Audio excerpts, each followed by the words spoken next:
Hi guys, welcome to Techie Fan of India. This is the next tutorial of variable. In that we'll try to access more and more feature of Python. So as we can see here, we are just taking a variable student name. Inside we are passing the name of Sekhar, and then we are taking the new things like yeah, first is student variable in that Sekhar is mentioned. Second is student under its name variable names, different kind of names as we have taken. First is student name is equal to Sekhar. Second is student understand. Sorry, underscore is name is the name and then is equal to Sekhar. Same name is there. And the next underscore my underscore student underscore name is equal to Sekhar name or variable whatever we can take anything, that doesn't matter. So Sekhar we can mention here. It's kind of what kind of variable we can create for the name. The same explanation is here step by step. We'll try to understand it. Here we can see this one where one is variable and that Sekhar is mentioned here also.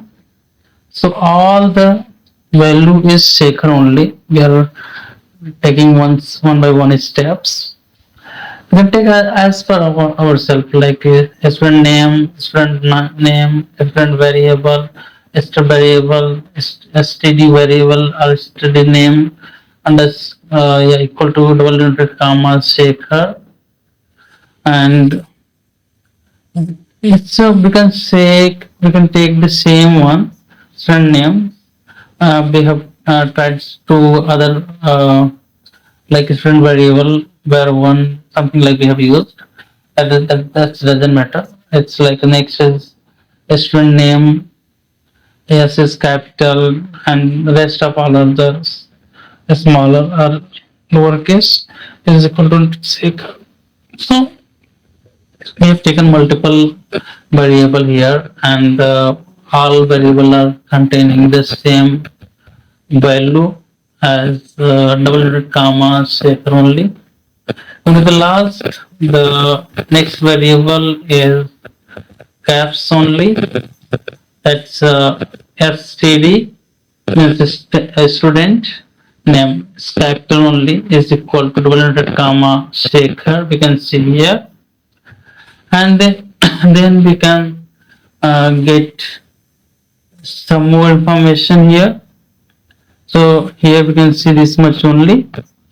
Coming to the next, yeah, Sekhar. So we have taken 2, 4, 6, and 7 variable as per different kinds of indentation. All caps, all small, and then underscore with first underscore and the first value, and then underscore second value. After writing the variable, first one is mentioned, and then first variable is smaller and second variable first value is capital. Very first value is capital. So we are printing the value, these all values. Print std name, second is print std underscore name, third is print student name. So we are taking this step by step different values. So after running, we will see the same values multiple of times. This is the indentation of the variable names that we use for it. The same one is here. So we are continuing, and we can see the steps forward from here.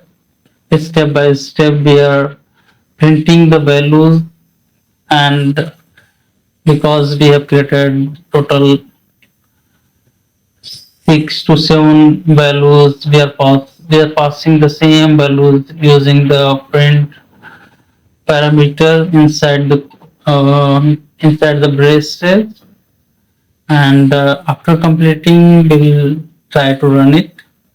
It's almost completed. 336. So we are going to print value like in the braces we are mentioning underscore std whether var whether it's student name, we can take anything, that doesn't matter.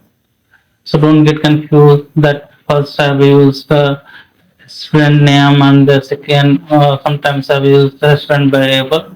It doesn't matter, both are the different like value name uh, are added with the different kind of technique. So we've almost used all the, this is not taking it because the no space is there, all has used. So for now we are removing it from here, and then after this we are just trying to get whether it is right or not. So it's not accessible. So we are going to running the code, and then before we are erasing the past codes, past outputs. Yeah, for now we can see the outputs as we have given the value of all variable, and the same way we are getting the same one here. So we have already used the variable names. This whenever we need to use variable name, we follow the same uh, process, and we can call it as output we are getting, and we'll get the output also. So that's not a big thing. We can do it very well. That's all for today. Have a great day. Yeah, have a great day. Bye.